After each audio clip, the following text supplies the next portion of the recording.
한 주간의 IT 이슈를 점검해 드립니다. IT 이슈 위클리. 네, 지금 바로 시작하겠습니다.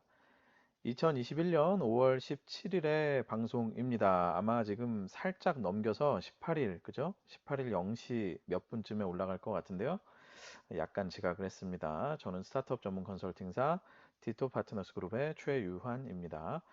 IT 이슈 위클리는 커버 스토리와 헤드라인 한 줄 요약으로 구성되어 있습니다. 커버 스토리부터 만나보시죠. 자, 북미 시장에서 한판 승부를 벌여보자. 네이버 카카오에게 과연 웹툰 웹소설이란 어떤 의미일까를 한번 짚어보고자 합니다. 네이버가 아시다시피 와패드를 그리고 카카오가 타파스와 레디쉬를 인수했죠. 자, 왜 인수했는지 그리고 이들에게 어떤 의미인지 이런 것들을 한번 알아보겠습니다. 자, 모티브가 된 기사는 뭐 관련 기사 많았죠, 사실 그죠? 네이버 카카오 미국의 웹툰 웹소설 인수 글로벌에서 힘 겨룬다 지디넷의 기사가 있었고요. 또 네이버 와패드 카카오 타파스 레드시 인수 글로벌 컨텐츠 대전 SBS의 기사도 있었습니다. 뭐 여러 기사들이 있었죠. 자, 지난주 5월 11일 마치 짝이라도 한 듯이 같은 날 같은 동일한 날 네이버와 카카오 이 두 회사가 각각 미국의 웹툰과 웹소설 업체를 인수했다고 밝혔습니다. 진짜 짠 듯이 그렇게 하루에 동시에 기사가 나왔어요. 자, 네이버는 미국의 웹소설 업체 와패드를 인수했고요. 카카오는 미국의 웹툰 업체 타파스와 웹소설 업체 레디시를 인수했던 것인데요. 자, 한국에서의 대결 구도가 일본으로 이어지더니, 그죠? 일본에서 피코마와 라인 망가의 대결이 있었죠. 자, 이제는 그 대결 양상이 미국으로 옮겨 붙는 그런 모양입니다. 자, 오늘은 네이버 카카오가 왜 미국 시장에서 동시에 빅딜을 단행했는지, 자, 그걸 통해서 무엇을 얻으려고 하는지 한번 알아보겠습니다. 자, 제가 지난주와 지지난주 방송에서요, 사실은 네이버와 카카오의 올해 1분기 실적을 분석해 드렸는데, 그때 기억나시나요?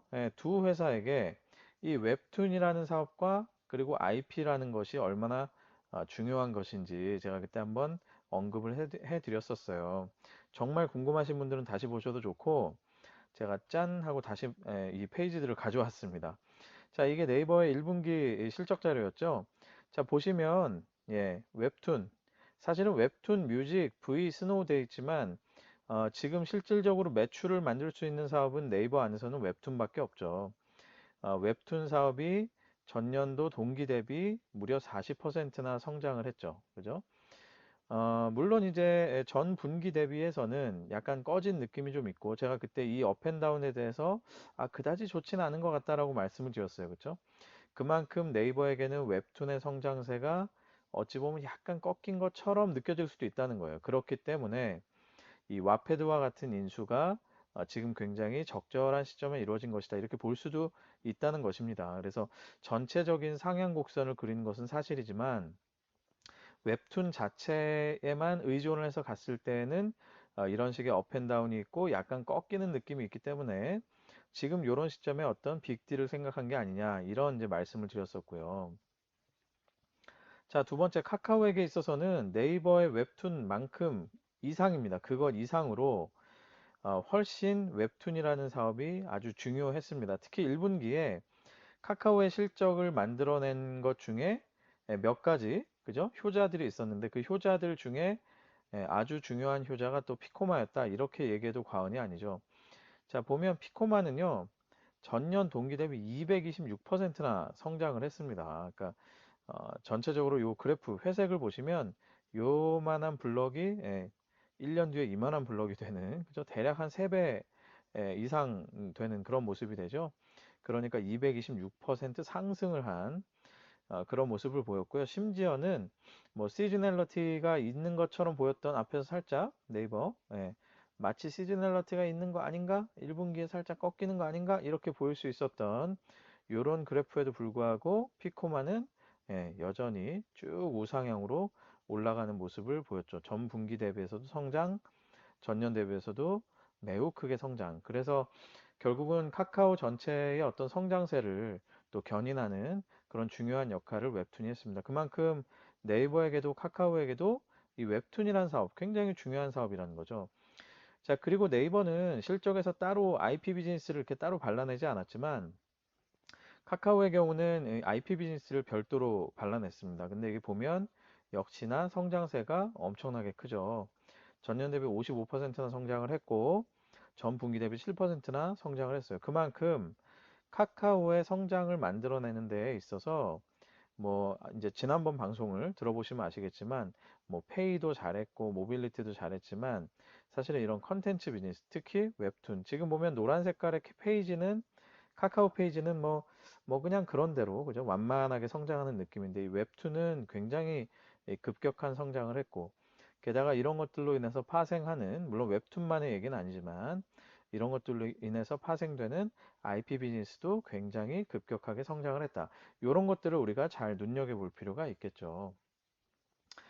자, 그래서 아마도 네이버는 웹툰에 아까 보셨죠? 좀 업앤다운이 있었죠. 예, 벌써부터 어떻게 보면 성장기에 이제 막 접어든 것 같은데 벌써부터 이런 업앤다운을 보이고 있었단 말이에요. 그래서 그런 업앤다운을 좀 보완하고 IP를 확보하기 위해서 와패드를 인수한 것 같다. 이런 느낌이 들고요.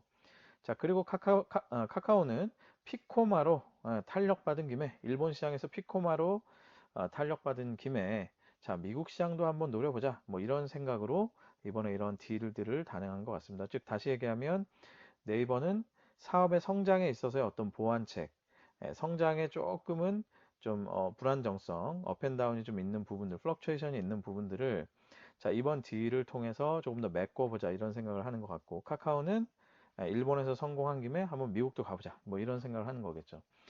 자, 한마디로 두 회사의 컨텐츠 사업에 있어서 가장 유력하게 희망을 걸 수 있고 기댈 수 있는 영역이 바로 이 웹툰 그리고 또 여기에서 연관되는 뭐 파생된다는 표현은 좀 그렇죠. 왜냐면 웹툰 웹소설은 둘 다 양립하기도 하지만 또 서로에게 시너지를 주기도 하잖아요. 하여튼 그런 식의 연관되는 연관 사업이라고 볼 수 있는 웹소설 이 두 가지가 굉장히 중요하다. 이런 식의 결론을 양사가 아주 동일하게 낸 것 같습니다. 그래서 이번 딜들을 이렇게 단행했던 것이겠죠. 자, 그동안 네이버 카카오는 같은 듯 다른 방식으로 엔터테인먼트 업을 수행해 왔습니다. 그죠? 이것도 예전에 제가 방송을 해드렸었어요. 그죠? 같은 듯 다른 엔터테인먼트 업을 대하는 두 회사의 자세가 같은 듯 다르다. 이렇게 얘기했었는데, 자, 어쨌거나 가는 길은 다르더라도, 그죠?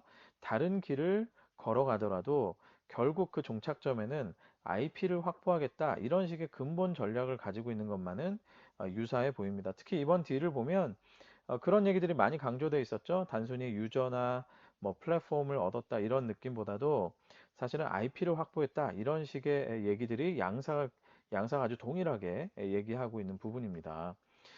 자, 그러면 구체적으로 정말 뭘 얻었을까, 뭘 얻게 될까를 한번 정리를 해봤는데, 자, 네이버는요, 일단 와패드가 갖고 있는 MAU 9,400만 명, 네이버 웹툰의 7,200만 명 합치면 뭐 단순 썸이죠. 합치면 약 1억 6천만 명의 MAU를 얻게 됩니다. 그러니까 미국 시장에서 전 세계 시장이죠. 전 세계 시장에서 웹툰과 웹소설로 이 정도의 트래픽을 갖고 있다는 건 그냥 뭐 세계적으로 아주 독보적인 수준의 그런 이제 서비스 운영자가 되는 거죠. 자, 그리고 또 이걸 통해서 창작자 570만 명, 창작물 약 10억 개 이상을 보유하게 됩니다. 자, 그리고 또 말씀드렸었죠. 웹툰의 웹소설화. 서로 연관이 돼 있어요. 그죠? 웹소설의 또 웹툰화. 이렇게 왔다 갔다 할 수 있죠. 이 상호 간에 가지고 있는 원천 IP를 통해서 상호 간에 가지고 있는 형태로 이렇게 변경이 될 때에는 굉장히 다양한 형태의 컨텐츠가 다시 재생산될 수 있다. 이런 것들을 볼 수 있습니다. 그리고 스튜디오 N과 와패드 스튜디오가 또 협업을 해서 다양한 형태의 컨텐츠를 만들 수 있다는 것이죠.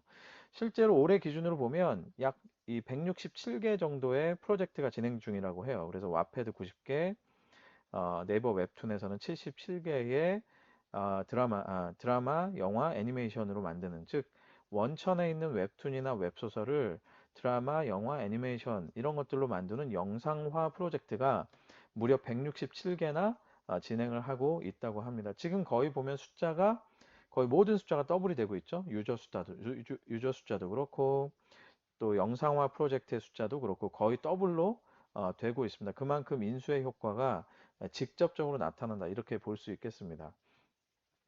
자, 카카오는 어떨까요? 일단 제일 중요한 거, 네, 말씀드렸죠. 북미 시장에서의 프레젠스. 그러니까 네이버는 어떻게 보면 기존 사업의 보완적인 느낌, 그리고 IP를 통해서 또 원소스 멀티유스를 굉장히 강력하게 하겠다라는 것, 이런 게 있지만, 카카오는 1차적으로는 북미 시장에 발을 들여놨다라는 게 어쨌든 가장 큰 의미인 거는 사실인 것 같아요. 자, 그리고 또 탑파스가 가지고 있는 9만여 개의 웹툰 콘텐츠를 갖게 된다라는 거. 근데 앞에서 보셨죠? 뭐 네이버는 웹소설 합치면 막 10억 개가 된다고 써 있었죠, 제가. 그죠? 예, 약 10억 개 이상 이렇게 써놨죠. 그러니까 사실은 뭐 사이즈에 있어서는 아직까지는 비교는 잘 안 되는 것 같아요. 그리고 세 번째로는 연매출 230억 원에 달하는 레디시 오리지널 컨텐츠를 또 갖게 됩니다. 그죠? 자, 그래서 마지막으로 카카오 엔터테인먼트와의 또 OSMU, 원소스 멀티유스를 위한 협업도 굉장히 활성화될 수 있겠죠. 여기도 뭐 막 10억 개까지는 아니지만 그래도 몇만 개, 뭐 몇십만 개의 컨텐츠를 갖게 되면 뭐 그걸 통해서 충분히 좋은 형태의 OSMU를 만들어낼 수 있을 거라는 생각이 듭니다. 원소스 멀티유스는 대충 아시죠? 그죠? 하나의 원천 컨텐츠가 있으면 원소스, 그죠? 원 소스, 하나의 소스가 있으면 멀티 유스, 여러 개로 활용할 수 있다 이런 뜻인 거죠. 그래서 영화도 만들고, 음악도 만들고, 드라마도 만들고, 뭐 웹툰도 만들고, 뭐 이런 거예요. 그죠? 웹소설 하나로. 뭐 그런 식의 것들을 우리가 OSMU, 원소스 멀티유스라고 얘기를 하는데, 양사가 다 그런 것들을 노리고 있고, 특히 카카오 같은 경우는 카카오 엔터테인먼트가 직접적인 또 TV 플랫폼이나 이런 것들을 들고 있기 때문에 조금 더 강력하게 만들 수도 있겠다 이런 생각도 듭니다. 자, 어떻습니까? 미국 시장에서의 경쟁력 확보, 그리고 또 원천 IP의 확보, 또 OSMU의 활성화, 자, 등등 이렇게 보면 양사가 동일하죠? 그죠? 예, 지금 동일합니다. 이 인수 딜을 하면서 인수의 목적도, 또 인수 후의 전략도, 또 발표한 날짜까지도 너무나 다 똑같죠? 그죠? 예, 두 회사가 진짜 짠 것처럼 이렇게 똑같은 길을 가고 있어요. 자, 그만큼 직접적인 대결이 불가피해 보입니다. 특히 이번 딜은 양사 모두 원천 IP 확보에 특히나 의미를 뒀다는 점에서 단순히 이번 딜을 통해 확보하는 이런 어떤 경쟁력이라고 하는 게 미국 시장에 국한되지 않을 것 같고요. 이렇게 원천 IP 확보를 통해서 다양한 형태의 컨텐츠를 만들게 되면 결국은 한국, 미국, 일본의 공이 이런 경쟁력들이 다 적용이 될 거다. 그죠? 그러니까 컨텐츠 하나 잘 만들면 단순히 미국 시장 진출했다, 미국 시장에서 경쟁력 얻었다, 이걸로 끝나는 게 아니라 거기서 나온 좋은 컨텐츠가 한국 시장, 일본 시장에까지 매우 좋은 영향력, 경쟁력을 갖게 해줄 거다라는 것이죠. 그렇기 때문에 이번 딜이 굉장히 의미 있고 두 회사에게 있어서도 또 이 웹툰 사업에 두 회사의 웹툰 사업에 있어서도 굉장히 큰 어떤 전환점이 될 거다 이런 생각이 듭니다. 자, 그만큼 이제부터는 똘똘한 원천 IP를 알아보는 눈, 이게 아주 이제 중요해질 겁니다. 그죠? 뭐 몇만 건, 몇십만 건, 몇억 건이 있으면 뭐 합니까? 그 중에서 이제 똘똘한 원천 IP를 잘 판단을 해야 되겠죠. 예를 들면 미국에서 아무리 잘 됐다 하더라도 뭐 다른 시장에서는 잘 안 될 수도 있고, 그죠? 그런 것들은 이제 잘 판단해야 되는데, 근데 사실 이게 무슨 어떤 공식으로 되는 게 아니거든요. 그죠? 수학 공식처럼 뭐 정답이 있고 함수가 있는 게 아니기 때문에 사실은 굉장히 아트의 영역이죠. 그러니까 이런 것들을 어떻게 하면 객관적인 틀로 컨텐츠를 잘 발굴해 나갈 거냐. 이게 이제 두 회사에게 주어진 숙제가 될 겁니다. 자, 그렇기 때문에 말씀드렸죠. 거의 뭐 아트의 영역이 섞여 있기 때문에 뭐 이번 게임이야말로 사실은 누가 승자가 될지 쉽게 예측하기 어려운 것 같습니다. 자, 과연 누가 인수의 효과를 제대로 누리게 될지 한번 저와 함께 지켜보시죠. 자, 지금까지 커버 스토리였습니다. IT 시위클리 함께하고 계십니다. 헤드라인 한 줄 요약으로 넘어가 보겠습니다. 자, 첫 번째 소식 쿠팡의 실적이 발표됐습니다. 이제 드디어 상장을 하고 나니까 꼬박꼬박 이제 분기마다 실적이 나오네요. 그래서 답답한 마음이 좀 없어지고 있어요. 그죠? 자, 1분기 매출이 전년 대비 74%나 증가를 했고 영업 적자는 근데 3배나 됐다라는 매일경제 기사가 있었습니다. 매출액은 42억 달러, 대략 한 4.3조? 이 정도 되겠죠? 그러니까 4조 이상을 기록해서 뭐 전년 대비 74%나 성장을 하는 뭐 아주 놀라운 그런 성과를 보였어요. 뭐 성장세 자체는 매우 잘 만들었다 이렇게 볼 수도 있겠죠. 근데 좀 아쉬운 거는 저는 QOQ도 좀 있었으면 좋겠는데 전분기 대비 뭐 그거는 또 공개를 뭐 안 한 것 같더라고요. 여기저기 아무리 찾아봐도 그게 잘 안 나오더라고요. 그래서 이 팬데믹의 효과가 좀 꺾인 건지 아닌지는 사실은 그 전분기 대비를 좀 봐야 되는데 일단 그거는 공개를 안 한 것 같습니다. 어쨌든 전년 동기 대비는 74%라는 아주 경이로운 그런 어떤 성장을 이뤄냈고요. 그러나 영업 손실은 1.05억 달러에서 2.95억 달러로 180%나 증가를 했으니까 결국은 3배 정도 늘어났다 이렇게 볼 수 있겠죠. 사실은 이 정도라면 지금 이게 한 3천억 정도 3천 한 300억 정도 되겠죠. 그럼 이 정도 숫자면 사실은 뭐 1년간 했을 때 물론 뭐 여기 주식 보상 비용이라든지 이런 것들이 일시적으로 들어가 있긴 한데 어쨌든 1년간 해보면 또 뭐 거의 1조 가까운 뭐 영업 적자가 날 수도 있는 거잖아요. 그래서 어떻게 보면 시장에서도 굉장히 우려 섞인 목소리들이 많이 나오고 있습니다. 작년에 영업 적자를 5천억 정도 순으로 줄여서 야, 올해는 이제 흑자 되는 거 아니냐 뭐 이런 얘기를 했었는데 이것도 아직까지는 쉽지 않겠다 이런 생각이 많이 드네요. 그죠? 자, 두 번째 소식은 오늘부터 무면허 전동 킥보드 운전 잡는다. 헬멧도 필수. 조선비즈의 기사가 있었는데요. 13일부터 오늘부터라는 건 13일부터입니다. 면허가 없이 개인형 이동장치를 이용할 경우에 10만 원의 범칙금을 낸다고 해요. 이게 결국은 운전자와 그죠? 운전자와 그리고 보행자를 동시에 보호하기 위해서 여러 가지 규제들이 이제 생겨나고 있는데 전동 킥보드가 한동안 특히 이제 서울 뭐 강남이나 이런 밀집된 도시에 가보면 굉장히 뭐 난립하고 있죠. 솔직히 그걸로 인한 문제도 굉장히 많은데 뭐 킥라니 뭐 이렇게 얘기하면서 아주 사실은 문제를 지금 많이 일으키고 있죠. 그래서 이 단순히 업체들이 뭐 혁신이란 이름으로 그냥 무분별하게 이렇게 계속해서 밀고 나갈 건 아닌 것 같고요. 이게 보행자라든지 누군가의 피해를 명확하게 준다라고 하면은 뭐 이 부분은 사실은 어느 정도 규제가 들어가는 게 사실 맞겠죠. 다만 이제 업계가 이걸 어떻게 극복할 거냐, 이 뭐 이거야말로 또 혁신을 또 영위하고자 하는 그런 사업자들의 어떻게 보면 숙제겠죠. 그래서 그걸 잘 풀어내는 것 또한 능력이라는 생각이 듭니다. 그래서 자, 누군가에게 피해를 주면서 이렇게 혁신을 밀고 나가면 안 되겠죠. 하여튼 그런 것들 잘 지켜주시면서 시민들의 안전 잘 지켜주시면서 사업을 잘 진행해 주시기 바라겠습니다. 자, 오늘 방송 여기까지입니다. 유튜브와 페이스북, 애플 팟캐스트, 네이버 오디오 클립, 팟빵을 통해서 만나실 수 있습니다. 검색창에서 디토 파트너스 그룹을 검색해 보십시오. 자, 한 주간 건강하시고요. 저도 역시 건강한 모습으로 다시 찾아뵙겠습니다. 여러분 감사합니다.